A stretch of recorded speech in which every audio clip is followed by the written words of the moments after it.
really pleased to have Professor Albert Wee from the University of Miami to talk about his research. Professor Wee did his undergraduate work at University of California at Berkeley, and then earned a doctorate at the University of Maryland. He did postdoctoral research at UC Santa Barbara, and then held faculty positions at San Francisco State, and then Syracuse, and then in 2011, he joined the faculty at the University of Miami as the Oresti Chair in Tropical Ecology.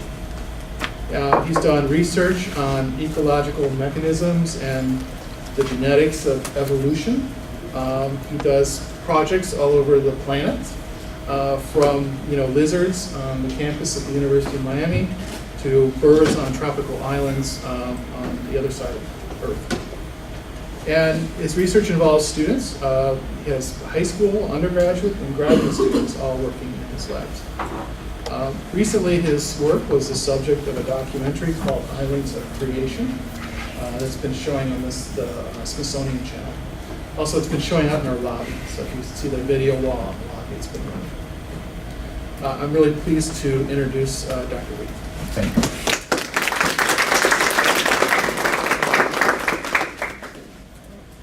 Thanks for having me, and I feel like that side's going to be neglected if I'm over here, so I'm going to try to at least scan the room.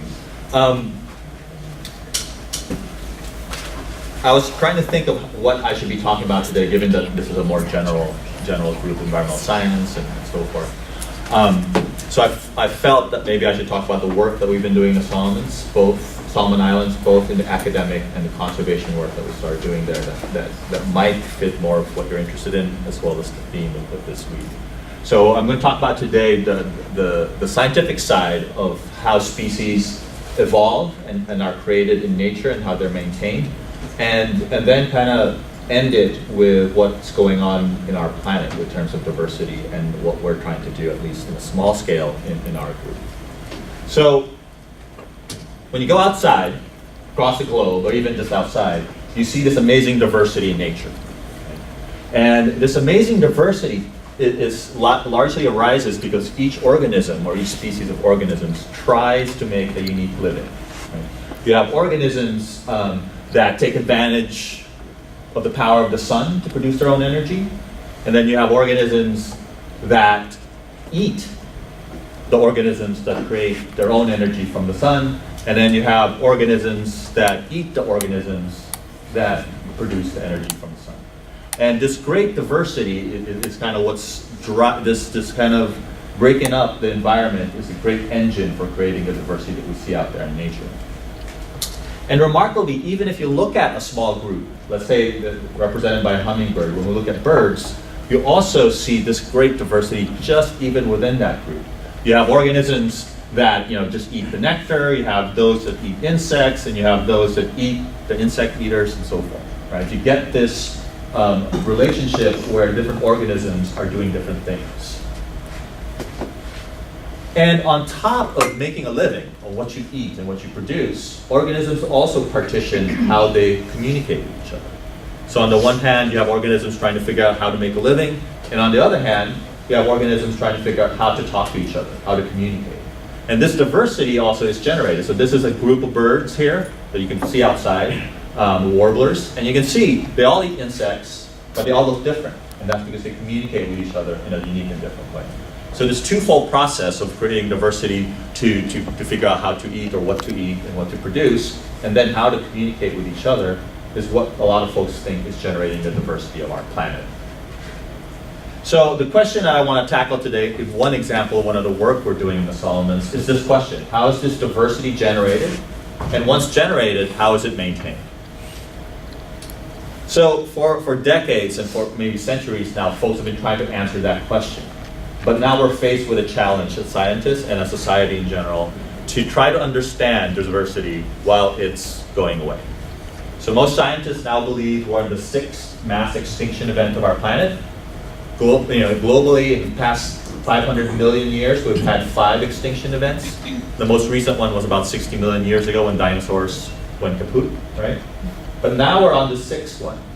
And most scientists agree that we are racing towards extinction. the rates that we're doing this is pretty dramatic.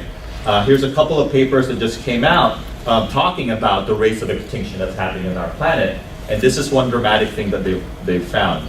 They've looked at the extinction events in the past 100 years and calculated how long would it take if things were happening naturally, not because we're messing with our planet. And it turns out it's pretty dramatic. For instance, you can see here, for amphibians, it could be up to 10,000. It would take 10,000 years to see the extinction event that's happening in the past 100 years. So the estimate right now is that the extinction events that are happening right before our eyes is about 100 to 1,000 times greater than what should be happening naturally. So we are faced with this extinction event that is unprecedented. It's unprecedented in our history because it's driven by a single species. It's driven by us, right? So while we try to understand the origin of species and how they're maintained, we're also battling on the other side because they're rapidly disappearing. So these are the two things we're going to talk about today. How, the scientific side, what we're doing to understand species diversity, and then the practical side, to what we've been doing in the past couple of years to try to at least tackle this problem that we're faced with. So when we're looking at the evolution of life, probably one of the best things, the way to understand it, and I stole this from our little documentary because it makes a lot of sense, is to look at the tree of life. So this is a depiction of the tree of life, looking at the great big cats that have evolved, and basically they split into things like the jaguar, the leopard, the lion, and then another lineage of cats gave rise to tigers and snow leopards. So when we're trying to understand how species are born, it's hard to reconstruct the past, right? Basically, what we're trying to find out is what's happening at that fork, that branch between the snow leopard and the tiger. What happened here that drove the creation of tigers and snow leopards and so forth? And all this journey started with Charles Darwin. I think most of you probably have heard of Charles Darwin, know Charles Darwin. When he was about your age, he got into a boat and traveled across the world for 5 years, and one of the most important parts of his journey was when he landed in the Galapagos Islands. And in the Galapagos, Darwin found a group of birds that look similar enough, where he thinks they're the same kind, but was different enough for him to start thinking that evolution is happening. And this is from his journal, and I just wanted to highlight a couple of things he pointed out. One is he saw gradation. In other words, he didn't see something very different from the other. What he saw was fine scale variation across islands, which is how he thought evolution was happening. And then the final part of here is what he thought was on an island where there's very few birds, a bunch of new birds arose, right, through evolution. And I'm just going to give the really quick spiel on how Darwin thought evolution happens. And this is one of the main things when I teach an evolution or ecology class that I want every student to walk away from. In fact, at the beginning of my classes, I was telling them, you can forget everything I talk about after you're out of here, but I want you to understand how evolution works, because it's so simple and elegant that it's really hard to believe that people don't understand it. So there's 5 steps to Darwin's natural selection. First, you start with a variable population. So we're going to stick with birds because that's what he talked about. You can see some of these birds have thin, sharp bills, some have fat bills. So just like in this room, there's huge variation in height, skin color, and so forth. You start with a population that's variable. And then in this population, just because they're variable, they do things differently. So for these birds, for instance, these small guys can eat small seeds and the big guys can eat big seeds, right? So in our example, it could be tall folks can play basketball and shorter folks can play tennis or something, right? So this variation leads to different performances. And because of this different performance, if anything happens to the environment, you have evolution happening. So maybe in this example, there was an El Nino drought, got rid of all the big seeds. So only the birds with the small beaks did well, because that only food available were the small seeds. And what happens then if you have a bunch of small birds, they decide to pair up and produce offspring. So in the next generation, you're going to be filled with birds with small bills, because they're the ones that survive, and they're the ones that gave rise to the next generation. And so what you get is from a population that's variable like this, to all of a sudden a population that all have small bills. And in time, if you do this for millions of years, because the Earth is pretty old, it's 4 billion years, you can get this diversity, even in Galapagos, of how animals feed. right? Some small seeds, some large seeds, some insects, and some have even, we're studying this in the Galapagos now, some birds have even evolved to drink blood. Right? So it's really this amazing diversification that happens in millions of years. Okay? So those 5 steps can create the diversity we see out there. It's very simple. Start with variation, you can pass on that variation, and some individuals do better than others. Right? And in a few million years, you'll get a diversification of all these different critters or plants. So with that framework in mind, I'm going to take you guys to the Solomon Islands. You know, whenever I give this talk, most people don't even know where it's Solomon. And it's because it's a little known country. So here on the map of the world, you see Australia in the bottom there, and there's New Guinea right above Australia. The Solomon Islands in that box is that next island chain just outside of New Guinea. And the bird that we're going to look at is this very nondescript looking bird. It's a chestnut-bellied flycatcher, black on the top, chestnut, orange on the bottom. And it's not really that interesting ecologically. It eats insects, and like most songbirds, they pair up, they defend their territories, they take care of their young. But what makes them really unique, and the reason that we've trudged all the way to the Solomon Islands for the past 8 years or so, is that they vary across the islands in what we think are the start of new species. So for instance, here's Solomon Islands. In all these orange islands, the birds have that orange belly and black top. When you get to the blue islands here, all of a sudden the birds have a little white crescent moon in front of their eyes. When you get to the red islands, birds now have a white cap. And when you get to these tiny islands here, the birds lose all color and just become full black. And then remarkably, and this is where we've been focusing our efforts in the past couple of years, in these green islands, 2 kinds of the same species coexist. The orange one with the black top and the full black one. So what we think is happening here is that we're at different stages here where this is where they're both coexisting on the same island at the very start of the origin of species, and the rest of them are just starting to split up to become new species.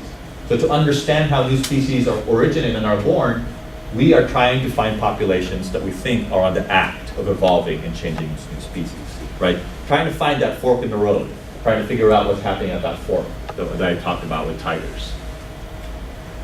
Oh, I don't think I plugged this in.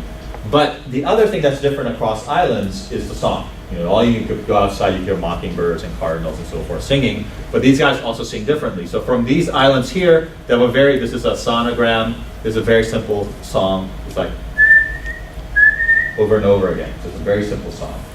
And when you get to the red islands, the song is the same but shortened, right? The notes are much shorter.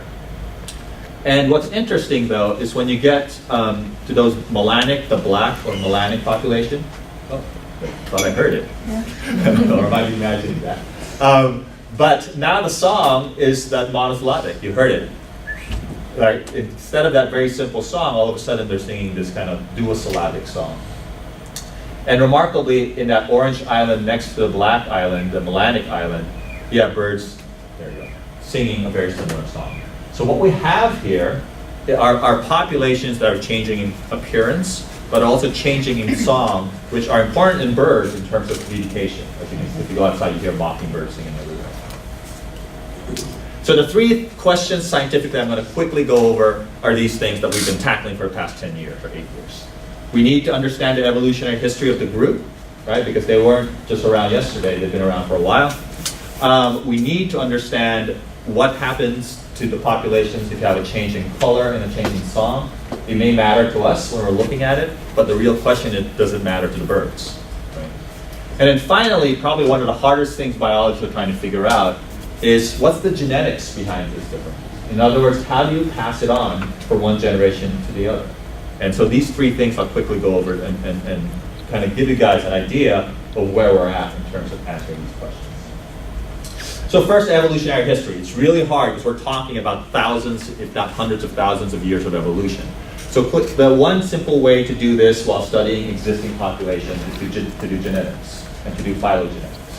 And phylogenetics basically is just creating a family tree by comparing how similar you are genetically to each other. So just like you can create this tree here, when brothers are more closely similar genetically than they are to their cousins, we could do the same things with species. And by doing this, we can then figure out what the branching events was, just like they were able to figure out the tiger and snow leopard and lion and panthers and jaguars. And because genetics, because mutations happen at a particular rate, we can actually backtrack and calculate when these splits happen. Okay? So we did this, and what we found is this. These are again color-coded by islands. The entire group, the gray one is another species found in Australia. So the entire group split from others about 500,000 years ago. Now, to us, that seems like a super long time. But in evolutionary time, that's a blink of an eye. So within that 500,000 years, you have populations that are changing. Here, 300,000 years, you get that white cap form. But most remarkable are those two islands next to each other with the black and then the orange population. And that happened, we don't know. It's happened so recently that it's hard to calibrate. It's maybe a few thousand years ago. So what we're seeing, for instance, in this group here, the black and the chestnut group, is evolution happening really recently and probably still happening. Right? So we know they're young, we know they're evolving, and so that satisfied the first thing that we wanted to see. We wanted to catch populations that are still young, species that are still young, and still evolving and being species, and creating species. So who cares about differences in color and song? Right? So it'd be easy if I went around the room and asked you, does it matter if the person is tall or short? Does it matter if the person has money or not? But for birds, we can't do that. So we have to find other ways of doing it. So the possibilities for this experiment is that it may not matter. The chestnut bird may not care that the next bird is melanic or black, and so they're going to mate, and so they're going to exchange genes. Right? That's what we would call a null random walk. Okay? The extreme alternative is that that chestnut bird would not recognize the melanic bird, or the melanic bird would not recognize the chestnut bird as a member of its own species, and they won't interbreed. And so you have an extinct. And that is the final product of a new species, right? You don't interbreed with a different species because there's problems with your progeny, with your offspring. But for those that are young, it's probably somewhere in the middle. Because they're just starting to split, there's probably going to be just a slowdown of gene exchange to eventually becomes like this. So what we were expecting would be somewhere in the middle here, right? Because they're really, really young. So the way we wanted to test if song and color matters was we basically faked them out, right? So what we did is we collected a few birds, made taxidermy mounts. It looks like this blackbird is singing. And underneath this pile of leaves, I hid a speaker and my iPod back then, but the iPod, to play the song.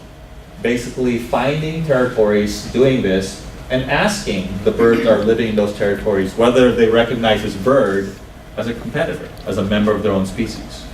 Right? And the idea there is that if they recognized it as a competitor for their mate, males, just like in humans, are very defensive of their mates, then that would argue that they're recognizing this bird as a member of its own species. If it ignores it, then it doesn't think it's a threat. And so, as a control, we also made mounts of a bird that's found in the same area, but it's a completely different species, this yellow golden whistler.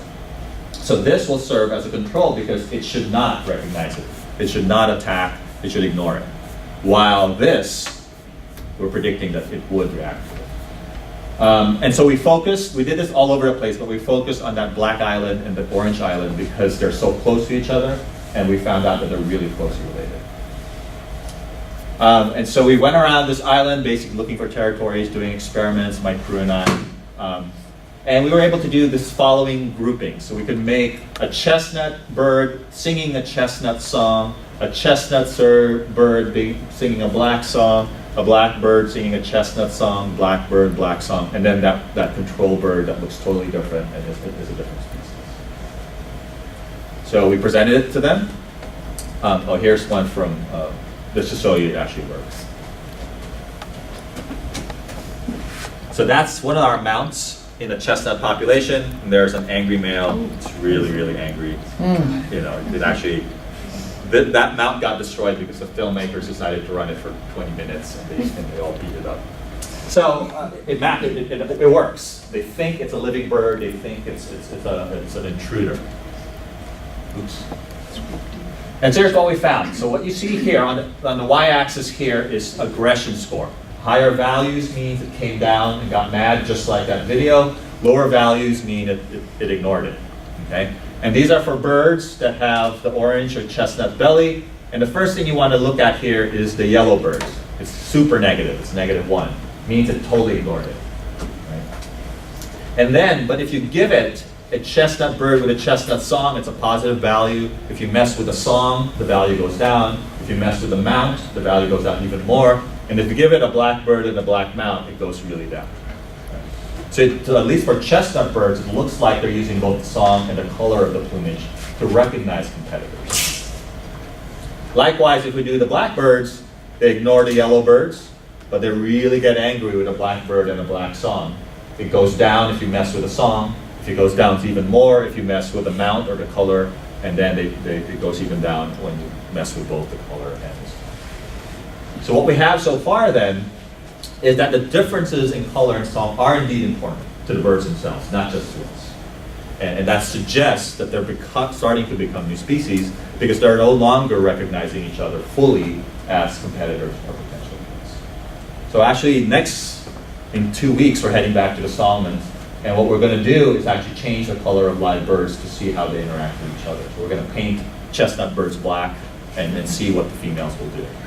We don't know if that will work, but we'll see. And that way we can actually really assess how that impacts their interaction, of live birds interacting. Because we're still not convinced because it was a dead bird that we put up there, but this day they could interact.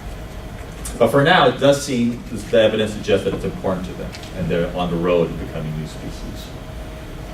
So given that it's important to them, how are they passing on to the next generation? This is what a lot of biologists call the holy grail, because it's really, really hard to find the genetic basis of traits that are important in nature. And going back here, this is important because the good traits, in this case maybe of black feathers or orange feathers, need to be passed on to the next generation. If you can't pass it on to the next generation, you won't evolve. Right? The population won't evolve. So again, sticking to that population, we decided to sequence a bunch of birds from the black and the chestnut population in 2 ways. One is what's called candidate gene sequencing. This is where we know a certain gene has been shown to affect traits in other animals and sequence it and compare it to our birds. And then the other one is basically a shotgun approach called next generation sequencing, where we just randomly sequence a bunch of things throughout the genome.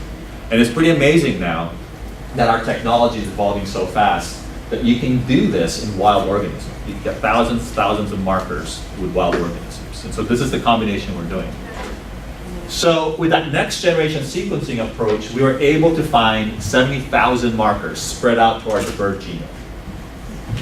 And basically what we did then is we looked for any changes, any mutations that can predict the color of the plumage. And unfortunately, we didn't find it. And in fact, what we found is that these black birds and orange birds were behaving like a single population.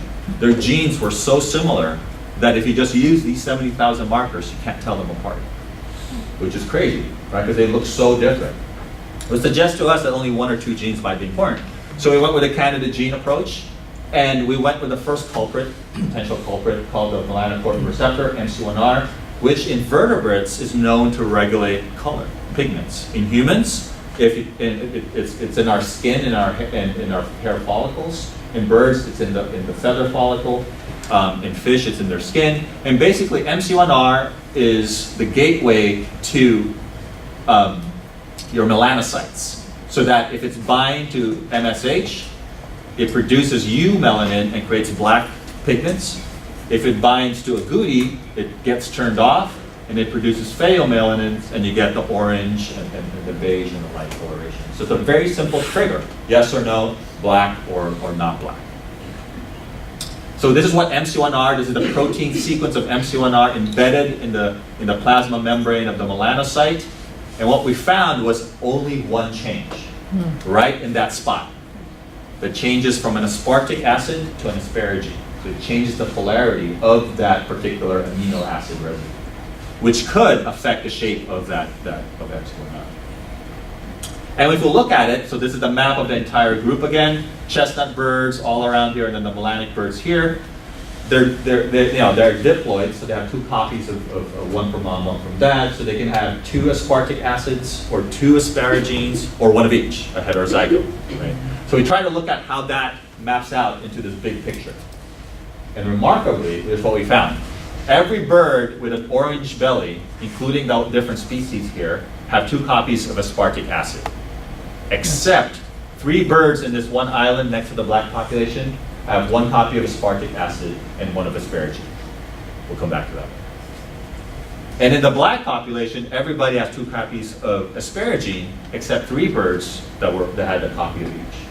So what we wanted to do then is like, well, what do those birds that have 1 copy of each look like, right?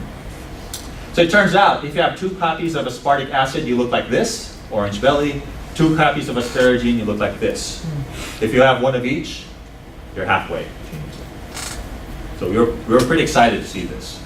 And last year, I happened to catch 2 birds that had 1 copy of each with a nest, and they had 1 nestling. Can you guess what the nestling looks like? Time to do your Punnett square. It only had 1, but it turned out it came back to the orange. And when you sequenced that one, you got 1 copy from dad and 1 copy from mom, and it became back to the orange one. And probably the most remarkable finding here is that it turns out the same exact mutation creates black pigs and black sheep. So something completely unrelated, a mammal. You can create the same black animal by just a single mutation. So we were pretty excited about this, that we have this population, we have the mutation, we know it's important, and so we're starting to get the link between the changes that's happening molecularly to the changes that's happening in the bigger picture. So basically, we know from steps 1 and 2, there's variation in color, and what we think is going on is that there's selection for color. If you have a chestnut population, there's strong selection for chestnut. In the black population, there's a strong selection for black color. And that we know that a single mutation is what's mediating, it's what's driving these changes. You don't need a lot of changes, it turns out. If you have that one key change, you can create or start to create a new species. So we're doing a lot more things, a lot more research with that, and including that population where the two forms are existing. We found another melanic population. It turns out it's a different mutation altogether in a different pathway. We're doing a lot more ecological studies. But now I'm going to segue more to the conservation work we're doing. I've been working at Solomons now for almost a decade, and I'm not a conservation biologist. Like many academics, we're trained to kind of publish so you can get tenure, and so I was cranking out papers as much as I can. But living in a place like the Solomons, it's a completely developing nation where we work in places where there's no running water, no electricity. You kind of become embedded in the community. And with the catastrophe that we're facing with the mass extinction, I had to become basically a self-trained conservation biologist. So I've already shown you these 2 papers suggesting that we are facing one of the greatest mass extinction events in our history. And primarily there's a couple of things that's driving it. One's global warming, and this is just a map, a graph showing from the past 10,000 years how much carbon dioxide has been in the atmosphere. And it's been going up, but you can see in the past couple hundred years, there's a spike. So unless it's a huge coincidence, something weird is happening that we are doing. Right? And this happens to coincide with the Industrial Revolution. And as a result of this, most folks now agree that the Earth is warming. And it's about 3 to 7 degrees warmer by the end of the century, which doesn't seem much, but it actually means a lot. We're working on islands, so I'm going to show you a couple of predictions of what's going to happen. And Miami, we all live here, is very susceptible to this. This is an island in Fiji. In a couple of years ago, here's the island itself. The green are the mangroves, and the bluish purple is coral reef. In about 20 years or so, less than 20 years, mangroves will be so much salt in there that it's going to disappear. And then by the end of the century, you can see how much land is already lost. All those dots are cities and villages, right? All of those are going to be underwater. And Miami is no exception. We are also in big trouble unless we do something about it. And basically by the end of the century, you can see how much land is already lost and how many of those villages are gone and communities are gone. The other thing, since this is Earth Week, the other big thing is deforestation. And in the tropics, where there's lots of beautiful hardwood, it's being really hit hard. So current upper estimates is about 80,000 acres are lost every day.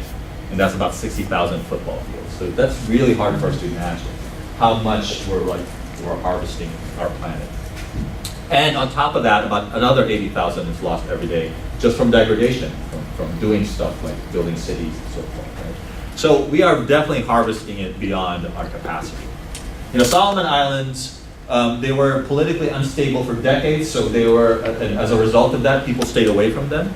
But in the past 20 or 30 years or so, they've opened up to international trade, and this is one of the results. Big logging companies are coming in and basically logging mountainsides. And the result of that is access to clean water disappears. So here was a beautiful river that's now muddy. And on top of that, the lagoons, this is where coral reefs are now just muddy brown, right? Because silt and soil that's been held by trees on mountains are now just flowing down the river and into the lagoon. And so this has been a terrible damage to the Solomon Islands. And the combination of climate change and deforestation is really dramatic. Here's Nandi, or the capital of Fiji, and the prediction. This was in the 1900s, where there were lots of forests, beautiful rivers, and the sea level was much lower. There's mangroves in the corner. By now, in 2012, waters have risen, so it's pretty close to hitting the capital of Fiji, Nandi. Forest was deforested, so all that soil is now trampling and really destroying the river system. And in 20 years or so, the capital of Fiji is predicted to be underwater. And the combination of deforestation ruining their water system and then the rise of sea levels are really dramatically affecting island systems. And so what can we do? This is a tough one, right? It's Earth Week, so we've all been trying to figure this out. First of all is carbon emission. So this is just a sobering figure that I love to show my class. Of the amount of carbon emission by each country or region or event. You can see China and the United States is almost half. It's almost half of the carbon emissions that's happening. Other places like Canada and Australia here, bigger countries, and all of Latin America, all of Europe, UK and Germany, it's small, but it's still substantial. And when it all added together, the use of fossil fuels and so forth, it's really doing stuff to our atmosphere. To the point that even if we stop now, most folks argue that it's going to be hard to slow down global warming because it's already up there. But at least that's a big problem. So what we've been doing then is a grassroots approach. We go into the communities in the Solomon Islands where folks are just starting to think of a global economy. So basically what we're trying to do is race against loggers, race against commercial fishermen to try to educate the public there. And this is not simple because it's not like you can just broadcast something or you can access communities. So we have to do this one by one. So we go out to the villages and I talk to the local communities, tell them about global warming, which most of them don't even realize is happening, and even though it's going to impact them the most, and even though they're doing very little to cause it, as well as the dangers of deforestation. When a logging company comes in and tells them they can receive this lump sum of money, they think it's a lot of money. But in the grand scheme of things, when we kind of give them the idea of the global market, then they realize they're being cheated, then they're less likely to agree to these really scams that they happen. I also train a bunch of folks in terms of how to do surveys and how to steward their land. So these are the folks that eventually will be the leaders of that group. Every piece of land in the Solomon Islands is still owned by a tribe.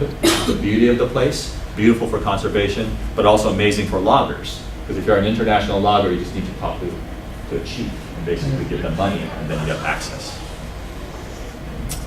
And of course, the early generations, we go through a bunch of schools and we educate students, right? Because these are definitely the future of the region. And if they have an idea of the value of their commodities and how to preserve it, I think that's a first step towards fixing the problem. And first, and then finally, we are empowering local communities. So it's easy for me to come in there and tell them, don't log because it screws everything up. But then where do they get money to pay for school or to get clothes? And so what we're doing is we're basically putting the money where our mouth is and trying to empower them. The first thing is we built a station called Frigate Bird Island, the Nafinua Research Station, out there, where we actually host tourists and students, and that is a substantial income to the community. So it's this small island here, a couple of acres, nobody lives, and so we built a small research station just from local materials where students and tourists can go and enjoy the place. So for instance here, this is my wife who's also a professor in Miami. We bring undergraduates out there every year.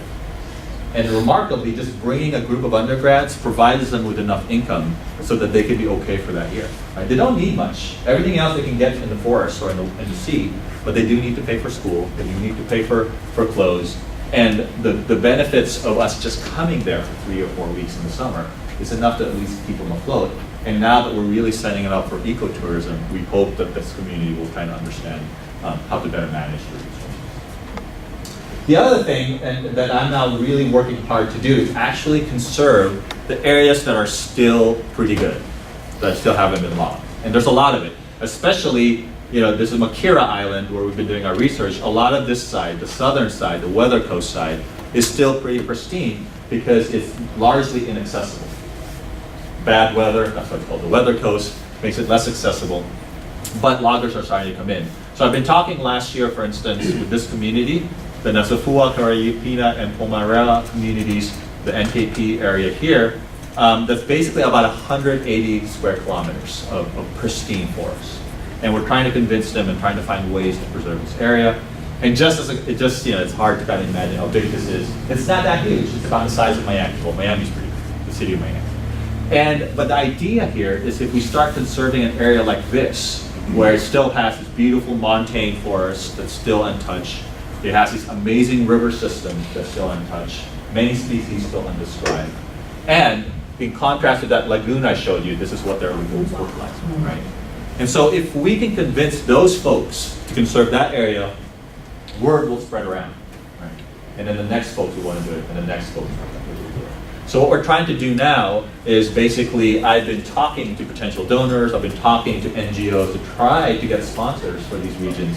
So it's kind of like that carbon trading deal where we tell them, don't log, and we'll help build clinics, we'll set up scholarships for you guys. And it's slowly working now, and hopefully our vision is all these lush forests across Makira will be protected before loggers come. It's a tall order, but I think we're making some headway. So, it's always depressing. My ecology students hate the way I end my class when we talk about the 6th mass extinction event and it's almost irreversible, but I think it's not. So most folks agree, this is basically the end of this abstract. This decay of biodiversity is happening really, really fast, but we do still have a window of opportunity to stop it. And I don't think we're going to make a huge impact in terms of a global perspective by saving parts of the Solomon, but the Solomon Islands has really unique diversity that's found nowhere else on the planet. And I think given that they have only entered this global market in the past decade or so, I think we have a chance to kind of at least make a difference in those communities and sequester some of that carbon that would otherwise be harvested and go into the atmosphere. So with that, I just wanted to let you know, if you want to learn more, you can sit outside, I guess. But there's a documentary that outlines some of the work that I just talked about here, including some of the ties that we have with a lot of the communities out there. You can just Google, Islands of Creation or Trop Biolab, and you can see some of the things that we do across the globe, both in the conservation and with that. Thank you.